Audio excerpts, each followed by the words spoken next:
प्रिय मित्रों, राधे राधे, जय श्री कृष्ण। मैं अजय सोलंकी, एस्ट्रो एडवाइज़र और इसके साथ ही फ्लूटिस्ट यानी बांसुरी वादक।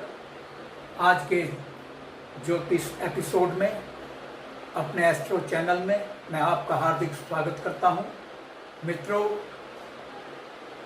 भाग्य भाव कुंडली का बहुत ही महत्वपूर्ण भाव कहलाता है। यह कुंडली का एक बैकबोन के समान होता है, रीढ़ के समान होता है। भाग्य भाव का स्वामी ग्रह जब विभिन्न भाव में विराजमान होता है तो जातक जातिका को भिन्न भिन्न फल प्रदान होते हैं, मिलते हैं। जैसा कि पूर्व के एपिसोड्स में मैं बतला चुका हूँ, मैं एक बार फिर दोहरा देता हूँ। कुंडली के 12 भाव होते हैं। ये लग्न सैंपल लग्न कुंडली है। जो छोटे अक्षर हैं, छोटे नंबर हैं, ये भाग्य, ये भावों के नंबर हैं। पहला नंबर पहले भाव के का है, ये दूसरा भाव है, तीसरा भाव है, ये चौथा, ये पांचवा, ये छठा, ये सातवां, ये आठवां, ये नौवां, ये 10वां, ये 11वां, ये 12। कुंडली में 12 भाव होते हैं।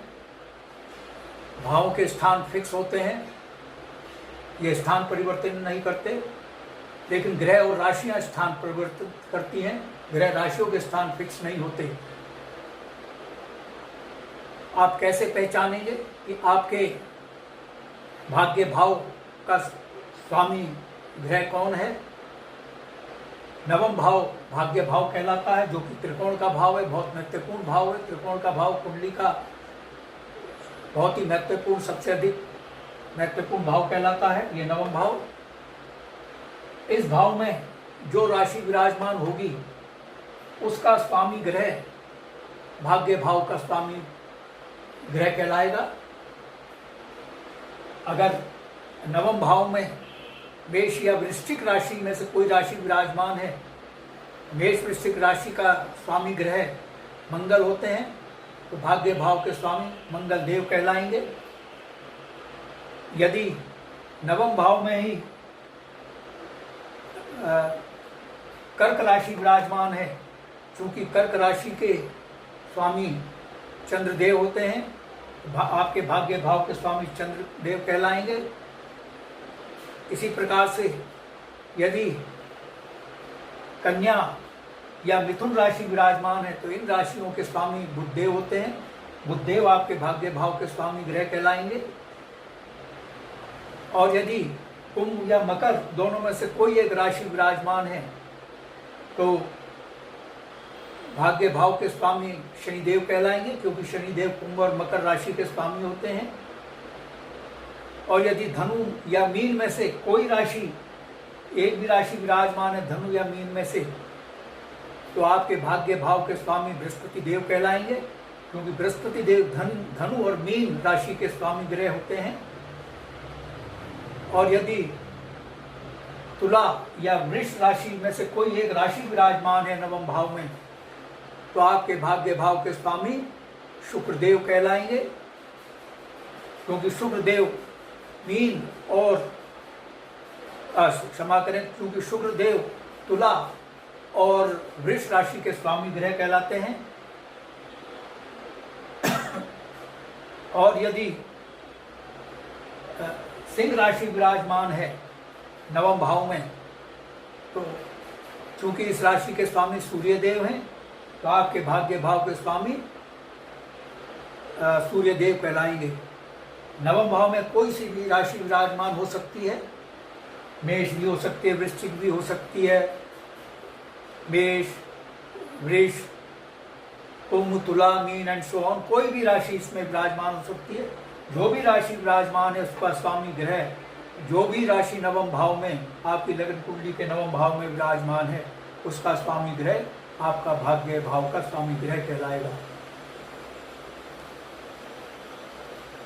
अगर आपका भाग्य भाव का स्वामी ग्रह आपके लग्न भाव में विराजमान है, प्रथम भाव में, प्रथम भाव लग्न का भाव कहलाता है, जो जातक स्वयं होता है, जातक का व्यक्तित्व है, जातक यानी स्वयं होता है लग्न। तो ऐसा जातक बहुत ही भाग्यशाली होता है, क्योंकि भाग्य भाव के स्वामी त्रिकोण के स्वामी हुए और त्रिकोण के स्वामी होकर के केंद्र में विराजमान हो जाते हैं, यानी लग्न में विराजमान होते हैं। लग्न का भाव केंद्र का भाव कहलाता है। ये जो 1, 4, 7, 10 नंबर के जो भाव हैं केंद्र के भाव कहलाते हैं।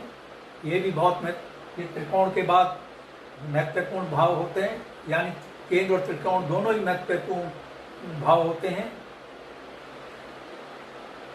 केंद्र भाव त्रिकोण भाव के स्वामी अगर लग्न भाव में विराजमान हो गए तो बहुत ही शुभ और शक्तिशाली केंद्र त्रिकोण राजयोग बनता है। ऐसा जातक बहुत ही भाग्यशाली होता है और राजा या सरकार से सम्मानित होता है।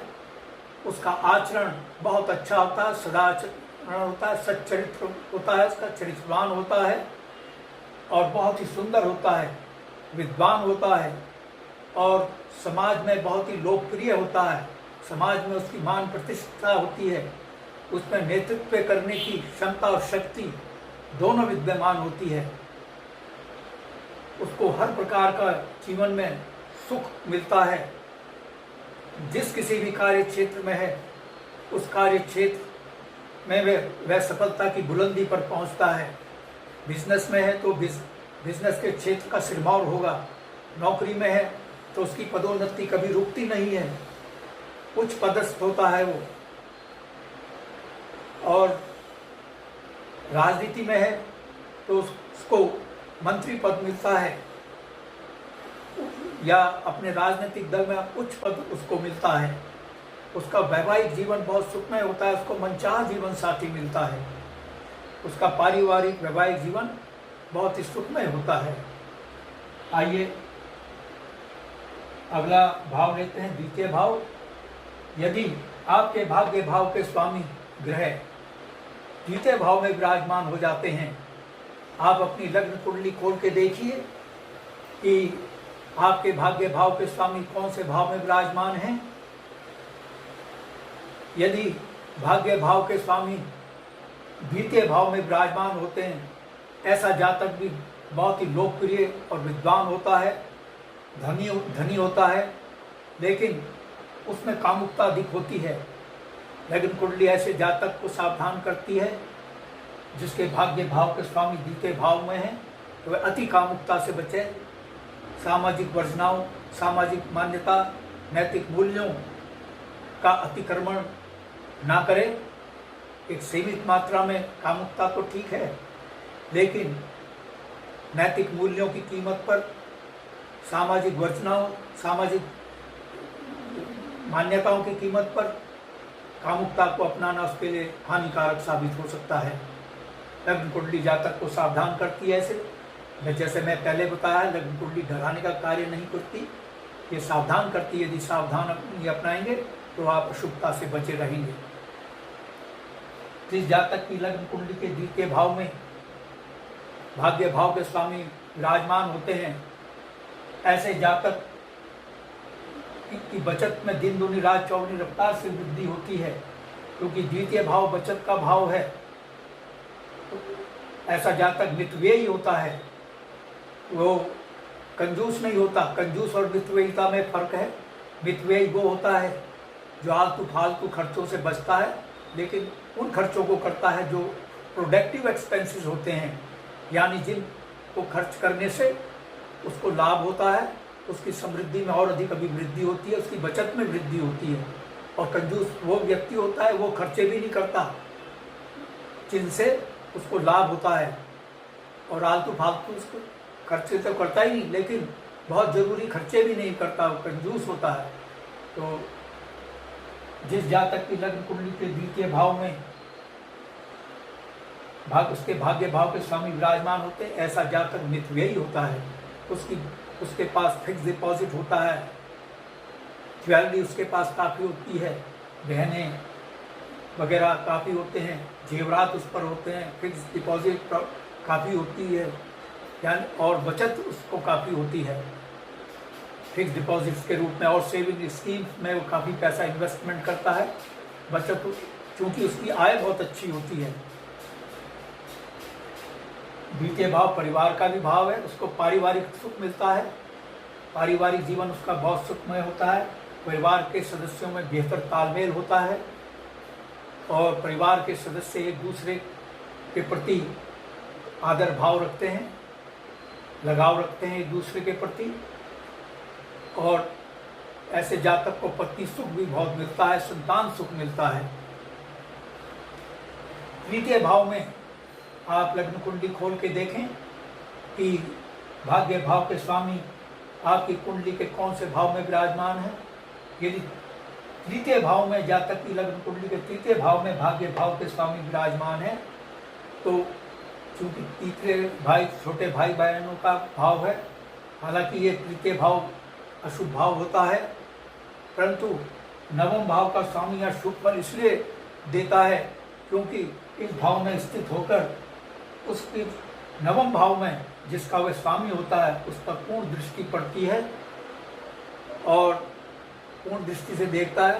ज्योतिष का एक मान्य सिद्धांत है कि जब कोई भाव अपने स्वामी द्वारा दृष्ट होता है, जब उसके स्वामी ग्रह की दृष्टि अपने ही भाव पर पड़ती है तो वह बहुत शुभ फल प्रदान करता है।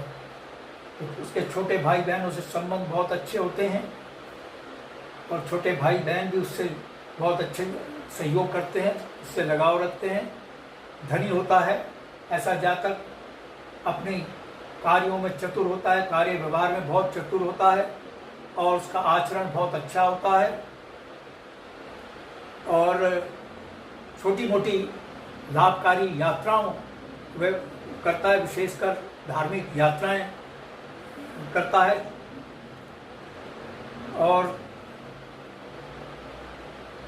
हालांकि तृतीय भाव मेहनत का भाव है, आरंभ में उसको काफ़ी मेहनत करनी पड़ती है, जो भी कार्य करता है उसको काफ़ी मेहनत करनी पड़ती है, लेकिन उसकी मेहनत कामयाब होती है क्योंकि यहाँ से अगर जैसा कि मैंने बतलाया कि नवम भाव के स्वामी ग्रह यहाँ पर विराजमान होंगे तो उनकी दृष्टि अपने भाव पर पड़ेगी, यानी उसको कामयाबी प्रदान करेंगे और उसको बहुत भाग्यवान बनाते हैं।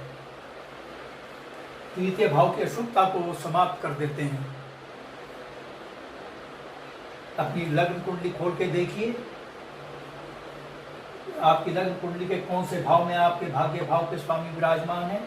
यदि भाग्य भाव के स्वामी ग्रह चतुर्थ भाव में विराजमान होते हैं तो ऐसे जातक के पास भूमि भवन वाहन की कोई कमी नहीं होती क्योंकि ये भौतिक सुख सुविधाओं का भाव है, उसके पास भौतिक सुख सुविधाओं प्रचुर मात्रा में होती है और चूंकि ये माता का भी भाव है, माता से उसके संबंध बेहतर रहते हैं, माता का वो आदर करता है, माता उसकी दीर्घायु होती है और उसे हर प्रकार की भौतिक सुख सुविधाएं मिलती हैं।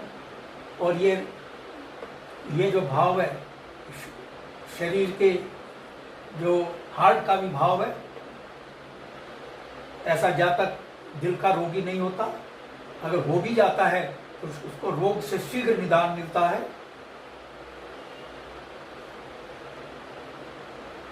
नवम भाव के ग्रह स्वामी अगर पंचम भाव में विराजमान हो जाते हैं, आप अपनी लग्न कुंडली खोल के देखिए कि आपके भाग्य भाव के स्वामी ग्रह कौन से भाव में विराजमान हैं।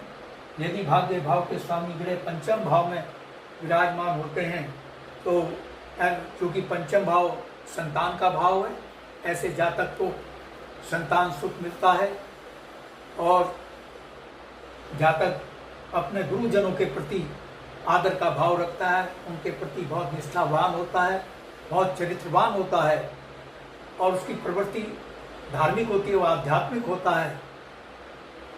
दान में पुण्य परोपकार वो करता है और पुण्य अर्जित करता है और बहुत चूंकि शिक्षा का भी भाव है, वो जातक बहुत विद्वान होता है और बहुत समाज में उसका मान सम्मान होता है, प्रतिष्ठित होता है और उसकी लोकप्रियता बहुत होती है, वो बहुत प्रसिद्ध होता है और उसके पास धन की कोई कमी नहीं होती, उसको जीवन पर्यंत आकस्मिक धन लाभ होता है। ये पंचम भाव आकस्मिक धन लाभ का भी भाव है, सडन गेन का भाव है, जुआ सट्टा लाटरी शेयर बाजार जिस जातक की लग्न कुंडली के भाग्य भाव के स्वामी पंचम भाव में विराजमान है, अगर ऐसा जातक शेयर बाजार में इन्वेस्टमेंट करता है तो उसको बहुत लाभ मिलता है। आइए अगला भाव लेते हैं। अगर नवम भाव के स्वामी ग्रह, भाग्य भाव के स्वामी ग्रह षष्ठम भाव में विराजमान हो जाएं, आप अपनी लग्न कुंडली खोल के देखिए कि भाग्य भाव के स्वामी ग्रह यानी नवम भाव के स्वामी ग्रह कौन सी राशि कौन से भाव में विराजमान है। ऐसे जिस जातक की लग्न कुंडली के षष्ठम भाव में भाग्य भाव के स्वामी विराजमान होते हैं तो ऐसे जातक की धन की बर्बादी होती है और उसके जो मदर के रिलेटिव्स हैं उनसे अनबन रहती है और उसके शत्रु अधिक होते हैं, शत्रुओं से बहुत दुखी रहता है और उसे जो धन प्राप्त होता है तो वो बर्बाद हो जाता है, धन टिकता नहीं है, अनप्रोडक्टिव खर्चों में बर्बाद हो जाता है और उसको रोग सताते हैं। ज्योतिष विज्ञान कोई डराने का कार्य नहीं करता, सावधान करता है। ये हमारे ऋषि मुनियों के रूप में शोधकर्ता वैज्ञानिकों ने ज्योतिष विज्ञान की रचना इसलिए की है जिससे कि जातक समाज का कल्याण हो, जातक को सावधान किया जा सके। जातक जातिका को अगर लग्न कुंडली के नवम भाव के स्वामी ग्रह यानी भाग्य भाव के स्वामी ग्रह जातक के षष्ठम भाव में है तो जातक अशुभता से बच सकता है। रोगों से बचने के लिए अपनी जीवनचर्या को, स्वस्थ जीवनचर्या को अपनाएं। ऐसे खाद्य पदार्थों का सेवन ना करें जो हानिकारक होते हैं, अन्यथा उसको रोगों का शिकार होना पड़ेगा। उसको विधाता बख्शने वाला नहीं, क्योंकि नवम भाव के स्वामी ग्रह षष्ठम भाव में विराजमान है। और शत्रुओं से निपटने के लिए डिप्लोमेसी को अपनाएं। Diplomacy is the best policy. कूटनीति से बड़े बड़े काम, बड़े बड़े शत्रु चारों खाने चित्त हो जाते हैं। कूटनीति से काम करे, अगर कूटनीति से काम करेगा जातक या जाति का तो झगड़ों से बचा रहेगा, शत्रुओं से बचा रहेगा और अशुभता से बचा रहेगा। और जहाँ तक चूँकि नवम भाव का स्वामी ग्रह जब षष्ठम भाव में विराजमान हो जाता है, भाग्य भाव का स्वामी ग्रह जब षष्ठम भाव में विराजमान हो जाता है तो ऐसे जातक कोई धन की बर्बादी होती है, धन नहीं टिकता। ऐसा जातक मितव्ययिता को अपनाए, आलतू फालतू खर्चों से बचे, आलतू फालतू खर्चों से सावधान रहे, मितव्ययिता को अपनाए और डिसिप्लिन इकोनॉमिक लाइफ को अपनाए तो अशुभता से बचा रहेगा। आइए अगला भाव सप्तम भाव लेते हैं। यदि भाग्य भाव के स्वामी ग्रह यानी नवम भाव के स्वामी ग्रह सप्तम भाव में विराजमान हो जाएं तो आप लग्न कुंडली खोल के देखिए कि आपकी लग्न कुंडली के कौन से भाव में भाग्य भाव के स्वामी विराजमान हैं।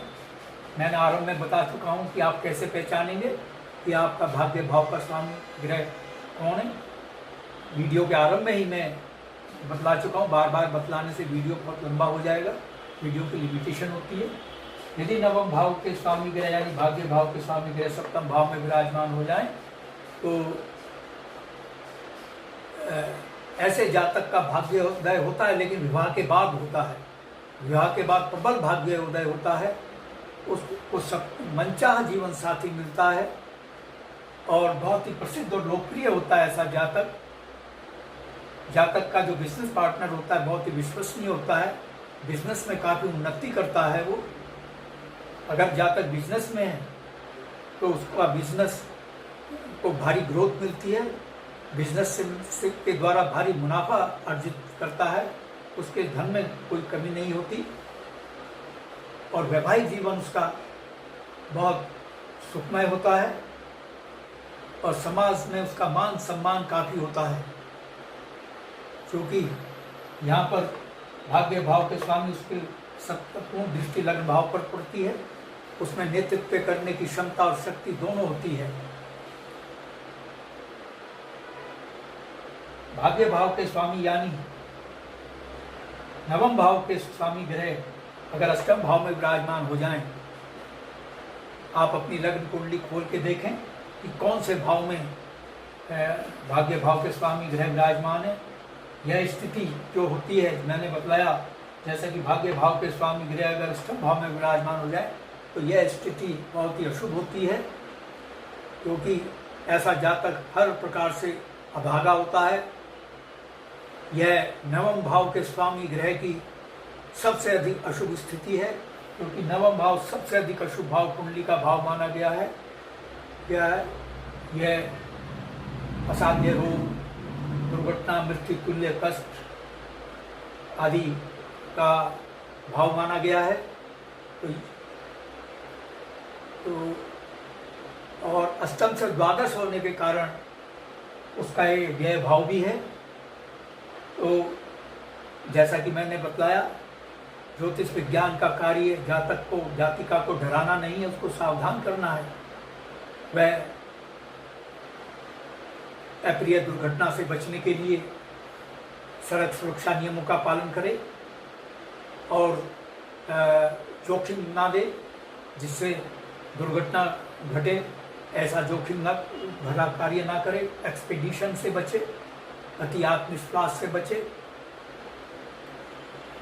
और रोगों से बचने के लिए, जैसा कि मैंने बतलाया है, कि एक संयमित जीवनचर्या को अपना योग, व्यायाम, प्राणायाम करे, ईश्वर पर भरोसा रखे, गायत्री मंत्र का सूर्योदय के और सूर्यास्त के आसपास, सूर्योदय के आसपास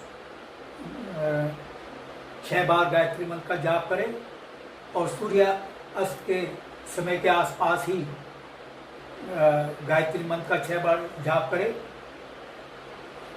तो अशुभता से बचा रहेगा जातक। Prevention is better than cure.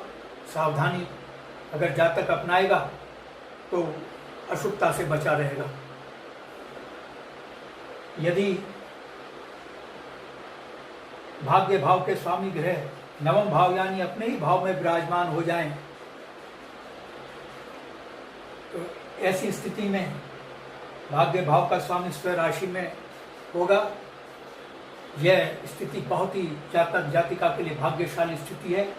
ऐसा जातक हर प्रकार से भाग्यशाली होगा। जो वो चाहता है वो हासिल करने में कामयाब होगा। उसको मनचाहा जीवन साथी मिलता है, मनचाहा उसको कारोबार मिलता है, मनचाहा उसका कैरियर होता है, मनचाहा उसका पड़ोस होता है, उसका पास पड़ोस बहुत अच्छा होता है, उसका मित्र समाज बहुत अच्छा होता है और स्वयं भी वो मित्र समाज के लिए बहुत अच्छा साबित होता है।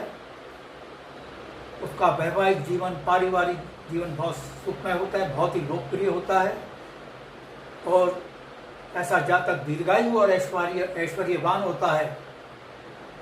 नवम भाव के स्वामी का नवम भाव में विराजमान होने से विशिष्ट राजयोग का निर्माण होता है, जो कि उच्च कोटि का राजयोग होता है।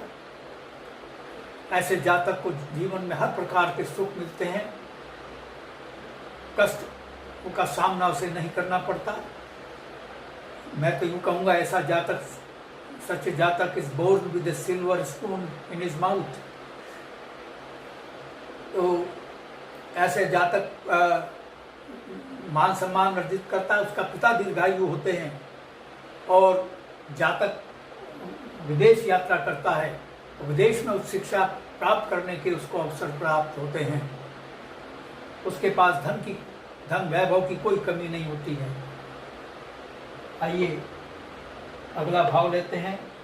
अगर नव भाव के स्वामी ग्रह दशम भाव में विराजमान हो जाएं, आप अपनी लग्न कुंडली खोल के देखिए कि कौन से भाव में भाग्य भाव के स्वामी ग्रह विराजमान हैं।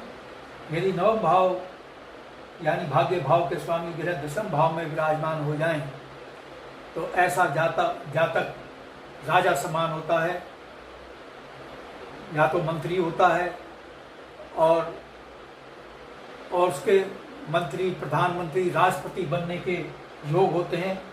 उच्च कोटि का राजयोग होता है राजनीति में बहुत कामयाब होता है, सरकार में मंत्री होता है, सांसद विधायक बनने के उसके प्रबल योग होते हैं, और इसके अलावा जिस किसी भी कार्य क्षेत्र में होता है वह उसको कामयाबी मिलती है। अगर नौकरी में है तो उसकी पदोन्नति उच्च पद पर होती है, उच्च पद प्राप्त करता है। बिजनेस में बिजनेस का सिरमौर बनता है, उच्च कोटि का बिजनेसमैन होता है, कि बिजनेस को भारी ग्रोथ मिलती है। किसी भी क्षेत्र में है, कार्य क्षेत्र में, वह उन्नति के शिखर पर होता है। इस स्थिति में एक बहुत बलशाली राजयोग, विशिष्ट राजयोग बनता है। अगर दशम भाव में भाग्य भाव के स्वामी ग्रह विराजमान हैं। अगला भाव एकादश भाव लेते हैं। अगर भाग्य भाव के स्वामी ग्रह यानी नवम भाव के स्वामी ग्रह एकादश भाव में विराजमान हो जाएं तो जातक को कैसा फल मिलता है, आप अपनी लगन कुंडली खोल के देखिए कि कौन से भाव में भाग्य भाव के स्वामी विराजमान है। ऐसे जातक को हमेशा लाभ मिलता है, उसकी आय में निरंतर, उसकी आय का ग्राफ हमेशा ऊंचाई की ओर जाता है। आय में दिन दूनी रात चौगुनी रफ्तार से वृद्धि होती रहती है, और उसको आकस्मिक धन लाभ भी होता है, क्योंकि एकादश भाव से भाग्य भाव के स्वामी ग्रह की दृष्टि पंचम भाव में पड़ती है, जो कि आकस्मिक धन लाभ का भाव होता है। और एकादश भाव नियमित आय का भाव भी है, उसको आकस्मिक धन लाभ होता रहता है। जीवन में नियमित आय में दिन दूनी रात चौगुनी रफ्तार से तो वृद्धि होती ही है, उसको आकस्मिक धन लाभ भी होता है, शेयर बाजार से और अन्य स्रोत से आय के नवीन स्रोत उसके बनते हैं। ऐसा जातक बहुत ही चतुर होता है, दानी होता है और निष्ठावान होता है, और गुरुजनों का सम्मान करता है, गुरुजनों का आज्ञाकारी होता है, उनका बहुत सम्मान करता है और सदा हमेशा लाभ में रहता है। अगर भाग्य भाव के स्वामी ग्रह द्वादश भाव में विराजमान हो जाएं तो आप लग्न कुंडली खोल के देखें कौन से भाव में भाग्य भाव के स्वामी विराजमान है। यदि नवम भाव के स्वामी ग्रह द्वादश भाव में विराजमान हो जाएं तो ऐसा जातक अभागा होता है और अपने अच्छे मतलब धन की वो बहुत बर्बादी करता है। धन बल्कि दान बहुत अधिक करता है, अपनी क्षमता से भी अधिक करता है दान। उसकी दानशीलता की प्रवृत्ति होती है, बहुत जल्दी उसका हृदय पसीज जाता है और दान करता है। और उसको जैसे मैंने बतलाया, ज्योतिष विज्ञान को डराने का कार्य नहीं करता, सावधान करता है। वह अपनी इस प्रवृत्ति पर अंकुश रख के दान देना एक अच्छी बात है, परोपकार अच्छी बात है, लेकिन अपनी क्षमता का ध्यान रखे। और ये जेल यात्रा का भी भाव है। झूठे आरोप में उसको किसी झूठे आरोप में जेल यात्रा भी करनी पड़ती है। ऐसे जातक को सावधान रहना होगा, षड्यंत्रों से बचे, उसके शत्रु होते हैं और उसके जो षड्यंत्र होते हैं उसको झूठे आरोप में फंसाकर, किसी भी विवाद में फंसाकर उसको जेल की यात्रा भी करनी पड़ती है। तो षड्यंत्रों से सावधान रहे, शत्रुओं के अति विश्वास ना करे लोगों पर। मतलब किसी भी आरोप में, झूठे आरोप में उसके मित्र, अगर मित्र ने कोई क्राइम किया है तो क्राइम सजा उसके मित्र को नहीं होगी, बल्कि उसका मित्र उसको फंसा देगा और उसको जेल यात्रा तक झेलनी पड़ सकती है। तो ऐसे जातक को सावधानी अपनानी है, शत्रुओं के षड्यंत्र से बचे, मित्रों से मित्रों को पहचाने कि उसका मित्र सही है या गलत, कहीं ऐसा तो नहीं उसके मित्र उसको फंसा दें किसी झूठे केस में खुद बच जाएं, अपने स्वार्थ की पूर्ति के लिए किसी झूठे केस में फंसा दें और उसको जेल यात्रा करनी पड़े, तो ऐसी स्थिति से सावधान रहना पड़ेगा, अन्यथा उसको जेल यात्रा भी करनी पड़ सकती है झूठे केसेस में फंस करके, जिसमें उसका कोई दोष भी नहीं है, उसको दंड भुगतना पड़ सकता है। तो मित्रों, यदि आपको मेरा ये एपिसोड पसंद आया है, I request you to please subscribe my channel. मेरा चैनल सब्सक्राइब करने से आपको दो फायदे होंगे। मैं एस्ट्रो एडवाइज़र के साथ साथ फ्लूटिस्ट भी हूँ, और फ्लूटिस्ट होने के नाते बांसुरी सिखाने के फ्लूट ट्यूटोरियल इसी एस्ट्रो चैनल में डालता हूँ। मेरे एस्ट्रो चैनल का आपको भरपूर लाभ मिले, एस्ट्रो का भी लाभ मिले और फ्लूट का भी लाभ मिले। तो I therefore request you once again to please subscribe my channel. और यदि आपके मन में कोई प्रश्न या क्वेरी है तो आप कमेंट बॉक्स में कमेंट कर सकते हैं। यदि आप अपनी लग्न पत्रिका या जन्म कुंडली के एनालिसिस कराना चाहते हैं तो आप अपने प्रश्नों के साथ अपनी बिल्कुल सही जन्म तिथि, जन्म समय, जन्म स्थान मेरे व्हाट्सएप नंबर 9411769698 पर भेज सकते हैं। आप अपनी जन्म तिथि, जन्म समय, जन्म स्थान बिल्कुल सही भेजें। जितनी आपकी जन्म तिथि, जन्म समय, जन्म स्थान सही होगी उतनी सही कुंडली की एनालिसिस हो सकेगी। बस आज इतना ही मित्रों, धन्यवाद। राधे राधे, जय श्री कृष्ण।